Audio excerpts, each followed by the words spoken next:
Ok, ça fait quelques jours que le CES a commencé à Las Vegas. Et même si on n'a toujours pas de voiture volante, c'est triste, au moins on a de la super tech du côté des écrans gamers. On a de l'OLED à 240 Hz, on a des écrans à 500 Hz qui sont sortis, et on a des nouveaux ultra-wide qui sont à des résolutions pas possibles. On va parler de tout ça, restez avec moi. D'abord, pour moi, l'écran qui est le plus excitant de toute cette line-up qui est sortie d'écran au CES, c'est un nouvel écran d'LG qui est en 1440p à 240 Hz, en OLED, mais surtout à 27 pouces. On a déjà eu plein d'écrans en 1440p 240 Hz en IPS, mais aujourd'hui il y a de l'OLED qui vient d'arriver sur le marché, ce qui est super cool pour deux raisons. Tout d'abord, c'est que l'OLED a un contraste de fou furieux. Ça, c'est grâce au principe de l'OLED même en fait, puisque avec ce genre de panneau, chacun des pixels s'illumine tout seul, et du coup ça veut dire que plus l'image est sombre, et plus ils sont capables de faire un truc encore plus sombre, et même de s'éteindre quand l'image est complètement noire. Le deuxième truc, c'est au niveau des temps de réponse. Ces écrans-là sont ultra rapides. On avait déjà des écrans très rapides avec des dalles TN et IPS, et les écrans les plus rapides tournaient à 1,5, 1 milliseconde, avec des écrans moyens entre 4 et 5 millisecondes.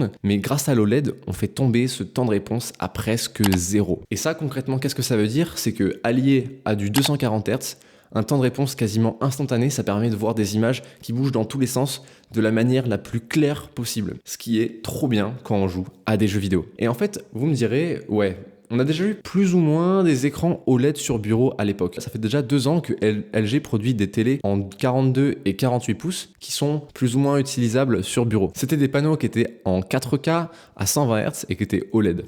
Mais aujourd'hui, ce qui est vraiment trop bien, c'est que ce form factor a été descendu pour du 27 pouces, ce qui est une taille qui est beaucoup plus utilisable pour ceux qui jouent en 1440p que plutôt avoir un écran gigantesque de 42 pouces sur son bureau. Et ça, allié à, comme je vous ai dit, le contraste de fou, la clarté d'image qui va en ressortir avec le temps de réponse de fou, ça va vraiment être une dinguerie. Alors pour l'instant, LG a ouvert ses précommandes aux États-Unis pour 1000$, mais comme c'est pas encore sorti en France, on n'a pas vraiment les prix, mais j'imagine que ça devrait sortir entre 1200 et 1300$. Donc ça fait quand même cher l'écran, mais en même temps, il faut dire que la tech derrière, elle est vachement bien quoi. Là, je vous ai parlé de LG, mais il y a aussi Asus qui produit sa propre version de ce panneau-là.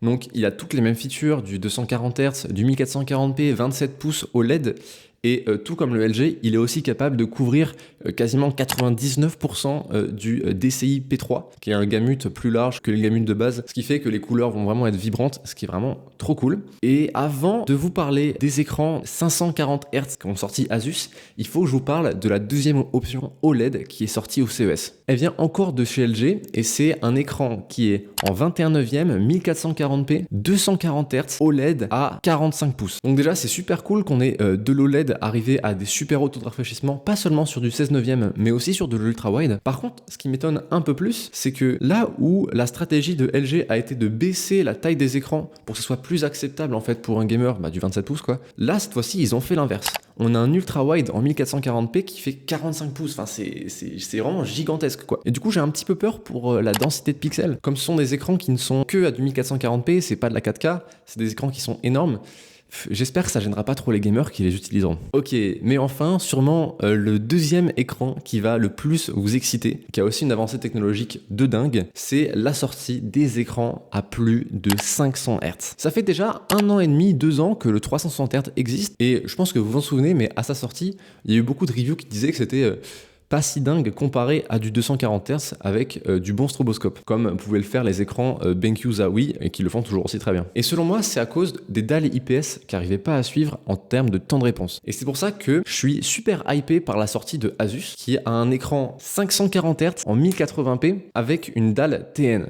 Alors là, vous allez vous dire, bah oui, c'est un peu cringe de sortir une dalle TN genre en 2023, parce que c'est une technologie qui est assez vieille, mais d'un autre côté, c'est aussi une technologie qui est ultra rapide. Et j'espère qu'ils vont être capables de descendre leur temps de réponse assez bas, ça sera jamais aussi bas que de l'OLED, faut pas déconner, mais j'espère qu'ils le descendront suffisamment pour que, pairé à un taux de rafraîchissement de 500 Hz, qu'on puisse avoir une clarté d'image la plus compétitive possible. Parce que c'est ce que recherchent les joueurs de CSGO, de Valorant et de globalement tous les jeux compétitifs qui peuvent être tournés à ce genre de framerate. Et c'est aussi pour ça que j'ai un peu peur de la version de Alienware, qui a sorti son nouvel écran en 480 Hz, overclockable à 500 Hz, mais cette fois-ci avec une dalle IPS. Historiquement, ce sont des dalles qui sont un petit peu plus lentes, même si elles sont devenues de plus en plus rapides. Et j'espère que eux vont réussir par contre à pas avoir cet effet de on voit pas trop la différence parce que le temps de réponse ne suit pas forcément le taux de rafraîchissement qui a été largement augmenté. Toutefois, et comparé à la dalle TN, les dalles IPLS permettent de couvrir des gamutes qui sont beaucoup plus larges, et ce qui est vraiment un argument de vente à pas négliger. En vrai, je suis super hypé et j'ai hâte de voir ce que les joueurs pros vont pouvoir faire de ces écrans-là, parce que du 500 Hz,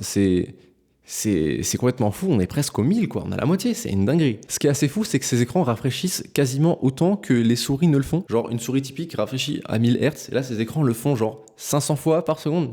C'est complètement fou. Bref, et avant de se quitter, il faut que je vous parle d'un dernier écran. Samsung a sorti sa nouvelle version du Odyssey Neo G9. Alors vous avez sûrement dû voir cet écran dans une des dernières vidéos de Léo Techmaker, où il en a 3 autour de lui. On va pas se mentir, il est vraiment complètement taré ce mec. Mais en gros là c'est leur nouvelle version avec un bump de la résolution qui est complètement dingue. Pour ceux qui savent pas, le G9 c'est un écran de 32 neuvième. Donc c'est globalement deux écrans classiques 16 neuvième accolés l'un à l'autre, qui est en 240 Hz. Sauf que cette fois-ci, au lieu que ça soit deux écrans de 1440p qui soient accolés l'un à l'autre, ce sont deux écrans de 4K. Ça nous fait une résolution de 7680 par 2160 pixels. Enfin, je ne sais pas quel putain de graphique va pouvoir sortir des jeux à cette résolution avec 200 frames par seconde. Enfin, c'est complètement fou. Aussi, vous avez vraiment intérêt à avoir du DisplayPort 2.1 parce que ça va prendre des débits dans votre câble comme jamais. Je sais pas quel écran vous hype le plus, mais personnellement, c'est les nouveaux écrans OLED à 240 Hz en 1440p à 27 pouces, et j'ai vraiment hâte de voir les reviews qui vont sortir normalement dans quelques mois. Bref, sinon c'était Antonin, vous regardez l'auberge des internets. On se revoit dans la prochaine vidéo. Ciao.